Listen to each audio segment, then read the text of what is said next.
Hello friends, स्वागत है आपका जीके लाइव पाठशाला में। हम लोग यूपी ट्रिपल एससी पीईटी के लिए ज्ञान मुद्रा पब्लिशिंग हाउस से प्रैक्टिस सेट सॉल्व कर रहे थे। तो आइए देखते हैं हमारा जो 31 नंबर का प्रैक्टिस सेट दिया गया है तो वो आपका दिया गया है। इसमें राज्य के नीति निर्देशक सिद्धांतों में से कौन सा गांधीवादी दर्शन पर आधारित था? तो ये आपका था ग्राम पंचायतों का आयोजन। ऑप्शन नंबर ए सही हो जाएगा। फिर नेक्स्ट है, निम्नलिखित में से किस समिति की रिपोर्ट में लोकपाल और लोकायुक्त संस्थाओं की सिफारिश की गई थी? तो ये आपका की गई थी प्रथम प्रशासनिक सुधार समिति द्वारा। ऑप्शन नंबर ए सही हो जाएगा। फिर नेक्स्ट है, भारतीय संविधान की प्रस्तावना में पंथ निरपेक्ष शब्द कब जोड़ा गया? तो ये आपका 42वें संविधान संशोधन द्वारा जोड़ा गया। और फिर नेक्स्ट है, निम्न में से किस मुद्दे पर राज्यपाल राष्ट्रपति को सिफारिश कर सकता है? तो इसमें आपका ये दूसरा वाला गलत है। उच्च न्यायालय के न्यायाधीशों का निष्कासन होने पर जो है इस पे राज्यपाल राष्ट्रपति से सिफारिश नहीं कर सकता है। बाकी राज्य मंत्री परिषद की बर्खास्तगी पर भी राज्यपाल राष्ट्रपति से सिफारिश कर सकता है। और फिर राज्य विधानसभा का विघटन होने पर भी राज्यपाल राष्ट्रपति से सिफारिश कर सकता है। और राज्य में संवैधानिक मशीनरी के भंग होने की घोषणा के लिए भी जो है आपका राज्यपाल राष्ट्रपति से सिफारिश कर सकता है। तो इसका ऑप्शन नंबर डी सही हो जाएगा। पहला, तीसरा और चौथा ऑप्शन नंबर डी सही हो जाएगा। फिर नेक्स्ट है, प्रारंभ में कितने मौलिक अधिकार दिए गए थे? तो प्रारंभ में जो आपके मौलिक अधिकार दिए गए थे ये आपके 7 मौलिक अधिकार दिए गए थे। ऑप्शन नंबर बी सही हो जाएगा। फिर नेक्स्ट है, प्रैक्टिस सेट नंबर 32 देखते हैं। दिया गया है इसमें इनमें से कौन सा कारक नहीं है जो भारतीय संविधान के निर्माण में योगदान देता है? तो ये जो है आपका औद्योगिक क्रांति जो है ये कारक नहीं है जो भारतीय संविधान के निर्माण में योगदान देता है। ऑप्शन नंबर ए सही हो जाएगा। फिर नेक्स्ट है, संविधान की प्रस्तावना के बारे में कौन सा कथन सही है? तो संविधान का जो प्रस्तावना है उसकी कथन में जो है ये आपका पहला सही है जो दिया गया है, समाजवादी और धर्मनिरपेक्ष शब्द 1950 में लागू संविधान के अंग नहीं थे। ऑप्शन नंबर ए सही हो जाएगा। फिर नेक्स्ट है, निम्न में से कौन सी मंदे समवर्ती सूची के अंतर्गत आती है? तो ये जो समवर्ती सूची के अंतर्गत आती है ये आपकी आती है मजदूर संघ। ऑप्शन नंबर बी सही हो जाएगा। फिर नेक्स्ट है, भारत के राष्ट्रपति का कार्यकाल कितने वर्ष का होता है? तो ये आपका 5 वर्ष का होता है। ऑप्शन नंबर सी सही हो जाएगा। फिर नेक्स्ट क्वेश्चन है, भारतीय संविधान के निम्नलिखित अनुच्छेदों में से कौन सा अनुच्छेद राज्य की सरकारों को ग्राम पंचायतों को संगठित करने का निर्देश देता है? तो ये आपका देता है अनुच्छेद 40। ऑप्शन नंबर बी सही हो जाएगा। फिर नेक्स्ट है, प्रैक्टिस सेट नंबर 33 देखते हैं। दिया गया है आपका, भारत की संसद द्वारा दल बदल विरोधी कानून किस वर्ष पारित किया गया था? तो ये आपका किया गया था 1985 में। ऑप्शन नंबर बी सही हो जाएगा। फिर नेक्स्ट है, निम्नलिखित में से कौन सी एक राज्य की विशिष्टता नहीं है? तो राज्य की जो विशिष्टता नहीं है वो आपकी है नागरिकता। ऑप्शन नंबर डी सही हो जाएगा। फिर नेक्स्ट है, कौन सा अनुच्छेद संसद को राज्य सूची के विषयों पर कानून बनाने का अधिकार देता है? तो ये आपका देता है 249। ऑप्शन नंबर डी सही हो जाएगा। नेक्स्ट है, निम्नलिखित में से कौन सा एक राज्य का घटक नहीं है? तो जो राज्य का घटक नहीं है वो है आपका सेना। ऑप्शन नंबर सी सही हो जाएगा। फिर अगला देखते हैं, भारत में स्थानीय शासन के विषय में कौन सा कथन सही नहीं है? तो जो आपका सही नहीं है वो है आपका ऑप्शन नंबर ए सही हो जाएगा। जो दिया गया है, भारतीय संविधान के अनुसार परिसंघीय प्रणाली में स्थानीय शासन जैसी कोई स्वतंत्रता कोट नहीं होती है। तो ये आपका गलत है। बाकी आपका बी, सी और डी ये तीनों सही है। फिर नेक्स्ट देखते हैं, प्रैक्टिस सेट 34 जो दिया गया है वो दिया गया है, 26 नवंबर 1949 को अंगीकृत भारतीय संविधान की प्रस्तावना में शब्द सम्मिलित नहीं थे। तो जो शब्द सम्मिलित नहीं थे वो थे आपका ये समाजवादी और पंथ निरपेक्ष और अखंडता, ये जो शब्द है ये जब संविधान अंगीकृत हुआ था तो उस समय प्रस्तावना में ये शब्द सम्मिलित नहीं थे। ऑप्शन नंबर इसका ए सही हो जाएगा। फिर नेक्स्ट है, भारत के संविधान का कौन सा अनुच्छेद भारत को कल्याणकारी राज्य घोषित करने से संबंधित है? तो ये आपका अनुच्छेद 39 हो जाएगा। ऑप्शन नंबर बी सही हो जाएगा। फिर नेक्स्ट है, वर्ष 1977 में किसकी अध्यक्षता के अंतर्गत पंचायत राज की जांच करने के लिए सरकारी समिति नियुक्त की गई है? तो ये आपकी की गई है अशोक मेहता की समिति पर। ऑप्शन नंबर ए सही हो जाएगा इसका, अशोक मेहता समिति पर। फिर नेक्स्ट है, 73वां संविधान संशोधन अधिनियम 24 अप्रैल 1993 से देश में प्रभावी हुआ है, यह राजस्थान में प्रोत्साहित करेगा। तो जो ये है आपका ये हो जाएगा स्वशासन व्यवस्था। ऑप्शन नंबर सी सही हो जाएगा, स्वशासन व्यवस्था। फिर नेक्स्ट है, यदि केंद्रीय संसद को राज्य सूची में शामिल विधायी शक्तियों और विषयों का ग्रहण करना हो तो इस आशय का प्रस्ताव किसके द्वारा पारित किया जाएगा? तो इसका जो प्रस्ताव है ये आपका राज्यसभा द्वारा पारित किया जाएगा। ऑप्शन नंबर सी सही हो जाएगा। फिर नेक्स्ट प्रैक्टिस सेट नंबर 35 देखते हैं। दिया गया है आपका पंचायती राज्य किस सिद्धांत पर आधारित है? तो पंचायती राज्य जो है ये आपका सत्ता के केंद्रीकरण पर आधारित है। ऑप्शन नंबर ए सही हो जाएगा। फिर नेक्स्ट है, धर्म आदि के आधार पर विभेद का प्रतिषेध भारत के संविधान का अनुच्छेद 15 एक मूल अधिकार है जिसे इसके अधीन वर्गीकृत किया जाएगा।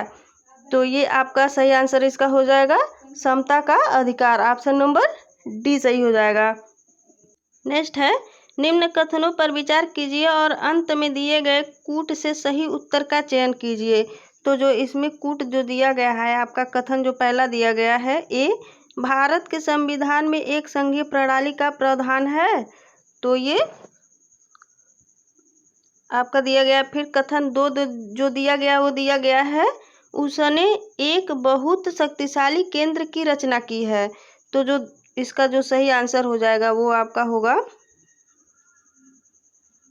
दिया गया है इसमें इसका बी सही हो जाएगा। जो आपका दिया है ए, जो कथन ए है तथा दोनों सही है तथा आर ए का सही स्पष्टीकरण नहीं है। ऑप्शन नंबर बी सही हो जाएगा। फिर नेक्स्ट है, निम्नलिखित में से भारत में मौलिक कर्तव्य कौन सा है? तो भारत में जो मौलिक कर्तव्य है वो है आपका ऑप्शन नंबर बी सही हो जाएगा इसका, हमारी मिलीजुली संस्कृति की समृद्ध विरासत को संक्षिप्त करना। ऑप्शन नंबर बी सही हो जाएगा। फिर नेक्स्ट है, संविधान का अनुच्छेद 52 संबंधित है। तो संविधान का जो अनुच्छेद 52 है ये आपका संबंधित है राष्ट्रपति से। ऑप्शन नंबर डी सही हो जाएगा। फिर नेक्स्ट है, प्रैक्टिस सेट नंबर 36 देखते हैं। दिया गया है इसमें आपका त्रिस्तरीय पंचायती राज तंत्र शामिल है। तो त्रिस्तरीय पंचायती राज में जो शामिल है वो आपका है ग्राम पंचायत, ब्लॉक तथा पंचायत समिति और एक जिला परिषद। ऑप्शन नंबर सी सही हो जाएगा। फिर नेक्स्ट है, निम्नलिखित में से कौन सा एक युग्म सुमेलित सही सुमेलित नहीं है? तो जो सही सुमेलित नहीं है वो है आपका ये केंद्र की अवशिष्ट शक्तियां जो है ये ऑस्ट्रेलिया के पास नहीं है। ऑप्शन नंबर सी सही हो जाएगा। फिर नेक्स्ट है, शब्द डेमोक्रेसी निम्न में से किस भाषा से व्युत्पन्न है? तो जो है ये डेमोक्रेसी जो शब्द है ये आपका ग्रीक भाषा से व्युत्पन्न है। ऑप्शन नंबर ए सही हो जाएगा। फिर नेक्स्ट है, भारत के प्रत्येक नागरिक का कर्तव्य होगा प्राकृतिक पर्यावरण का संरक्षण एवं सुधार शामिल है। तो जो प्राकृतिक पर्यावरण का जो संरक्षण और सुधार शामिल है वो है आपका अनुच्छेद 51 क में। ऑप्शन नंबर सी सही हो जाएगा। फिर नेक्स्ट है, निम्नलिखित में से किसने भारतीय न्यायालय को समान कार्य के लिए समान वेतन का मौलिक अधिकार निगमन करने हेतु सक्षम किया है? तो ये आपका किया है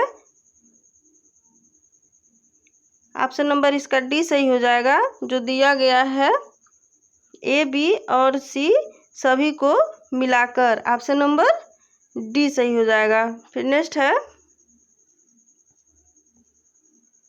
प्रैक्टिस सेट नंबर 37 देखते हैं। बलवंत राय मेहता समिति की प्रजातांत्रिक विकेंद्रीकरण की सिफारिश के अनुसार, तो उसके अनुसार क्या हुआ था, तो ये आपका हुआ था जिला, ब्लॉक एवं ग्राम स्तरों पर त्रिस्तरीय प्रजातांत्रिक पंचायती राज संस्थाओं का गठन हो। ये आपका ऑप्शन नंबर ए सही हो जाएगा। फिर नेक्स्ट है भारत के संविधान में निम्नलिखित में से कौन से एक अनुच्छेद या अनुसूचिका स्वायत्त जिला परिषदों के साथ व्यवहार होता है, तो ये आपका होता है छठी अनुसूची में। ऑप्शन नंबर ए सही हो जाएगा, छठी अनुसूची के द्वारा। फिर नेक्स्ट है निम्नलिखित में से कौन सी संख्या पंचायती राज्य संस्था नहीं है, तो ये आपकी जो संख्या दी गई है ये है ऑप्शन नंबर 81 सही हो जाएगा, ग्राम सहकारी सोसाइटी। ऑप्शन नंबर सी सही हो जाएगा। फिर नेक्स्ट है निम्नलिखित में से किसे विशेष बहुमत द्वारा संशोधित किया जा सकता है, तो ये आपका राज्य के जो नीति निर्देशक तत्व हैं इसको जो है विशेष बहुमत के द्वारा संशोधित किया जा सकता है। फिर नेक्स्ट है भारत के संघ के राष्ट्रपति के पास वही संवैधानिक अधिकार है जो आपका ब्रिटिश राज या रानी के पास है। ऑप्शन नंबर ए सही हो जाएगा, ब्रिटिश के जो राजा या रानी है उनके पास है वही जो शक्तियां हैं वो भारत के राष्ट्रपति के पास है। फिर नेक्स्ट है प्रैक्टिस सेट नंबर 38 देखते हैं। दिया गया है आपका ग्राम राज्य के माध्यम से राम राज्य के बारे में किसने कहा था, तो ये आपका जो कहा था ये है Mahatma Gandhi. Option number A सही हो जाएगा इसका, महात्मा गांधी। नेक्स्ट है राज्यसभा को भंग किया जा सकता है, तो राज्यसभा को भंग उपयुक्त में से किसी को भी नहीं किया जा सकता है। ऑप्शन नंबर डी सही हो जाएगा। फिर नेक्स्ट है भारत में सरकार की संसदीय प्रणाली कहाँ से ग्रहण की गई है, तो जो संसदीय प्रणाली है ये आपका ब्रिटिश संविधान से ग्रहण की गई है। ऑप्शन नंबर सी सही हो जाएगा। नेक्स्ट है निम्नलिखित में से कौन सा एक मौलिक कर्तव्य नहीं है, तो इसमें जो आपका दिया गया है मौलिक कर्तव्य नहीं है वो है राष्ट्रीय महत्व के स्थानों और स्मारकों की रक्षा करना। ऑप्शन नंबर डी सही है। फिर नेक्स्ट है भारतीय संविधान द्वारा प्रदत्त निम्न में से कौन सा अधिकार गैर नागरिकों को भी उपलब्ध है, तो जो गैर नागरिकों को उपलब्ध है वो है आपका संवैधानिक निराकरण का अधिकार। ऑप्शन नंबर डी सही है। फिर नेक्स्ट है 39 नंबर प्रैक्टिस सेट देखते हैं। निम्न में से कौन सा एक अधिकार राष्ट्रीय आपातकाल तक में भी समाप्त या सीमित नहीं किया जा सकता है, तो जो समाप्त या सीमित नहीं किया जा सकता है वो है आपका ऑप्शन नंबर बी सही हो जाएगा, व्यक्तिगत स्वतंत्रता तथा जीवन का अधिकार। ऑप्शन नंबर बी सही हो जाएगा। फिर नेक्स्ट है संविधान का कौन सा भाग कल्याणकारी राज्य का आदर्श घोषित करता है, तो संविधान का जो भाग है वो है आपका राज्य के नीति निर्देशक तत्व। तो ऑप्शन नंबर डी सही है। फिर नेक्स्ट है पंचायती राज व्यवस्था शासन के कितने स्तरों में विभाजित किया गया है, तो ये आपका 3 स्तरों में विभाजित किया गया। ऑप्शन नंबर सी सही हो जाएगा। फिर नेक्स्ट है निम्नलिखित में से कौन भारत को धर्मनिरपेक्ष राज्य वर्णित करता है, तो धर्मनिरपेक्ष जो राज्य आपका भारत को करता है वो है आपका संविधान का प्रस्तावना। ऑप्शन नंबर बी सही है। फिर नेक्स्ट है मंत्रिमंडल सामूहिक रूप से उत्तरदायी है, तो मंत्रिमंडल जो है ये सामूहिक रूप से आपका लोकसभा के प्रति उत्तरदायी है। ऑप्शन नंबर सी सही हो जाएगा। फिर नेक्स्ट प्रैक्टिस सेट 40 देखते हैं। दिया गया है भारत के संविधान का कौन सा भाग अनुच्छेद अपनी पसंद के व्यक्ति से विवाह के किसी व्यक्ति के अधिकार को संरक्षण देता है, तो ये आपका अनुच्छेद बी देता है, अनुच्छेद 21। ऑप्शन नंबर बी सही हो जाएगा। फिर नेक्स्ट है राष्ट्रीय पंचांग के संबंध में कौन से कथन सही हैं, तो जो राष्ट्रीय पंचांग का जो कथन है ये है आपका दिया गया है आपका पहला भारतीय राष्ट्रीय पंचांग विक्रम संवत पर आधारित है, तो ये भी आपका गलत है। और फिर दूसरा दिया है राष्ट्रीय पंचांग को जनवरी 26, 1950 से अपनाया गया है, तो आपका ये भी गलत है। ऑप्शन नंबर डी सही हो जाएगा। ऑप्शन नंबर डी सही हो जाएगा। फिर नेक्स्ट है, दिया गया है संविधान में हमारे राष्ट्र का उल्लेख किन नामों से किया गया है। तो संविधान में जो हमारा राष्ट्र है उसको भारत तथा इंडिया के नाम से उल्लेख किया गया है। ऑप्शन नंबर ए सही हो जाएगा। फिर नेक्स्ट है, भारत में पंचायती राज प्रणाली संविधान के किस अनुच्छेद के निर्देश के अंतर्गत शुरू की गई है। तो ये आपका की गई है अनुच्छेद 40। ऑप्शन नंबर बी सही हो जाएगा। फिर नेक्स्ट है, निम्नलिखित में से कौन संविधान के 42वें संशोधन द्वारा नीति निर्देशक तत्वों में नहीं जोड़ा गया है। तो ये आपका जो है ये समता आचार संहिता, समान आचार संहिता। ऑप्शन नंबर सी सही हो जाएगा। तो दोस्तों ये रहा हमारा आज का प्रैक्टिस सेट 40 नंबर। आज इसको यहीं पे ख़त्म करते हैं। वीडियो अगर आपको अच्छी लगी हो तो प्लीज़ इसको लाइक करिए और शेयर करिए। धन्यवाद।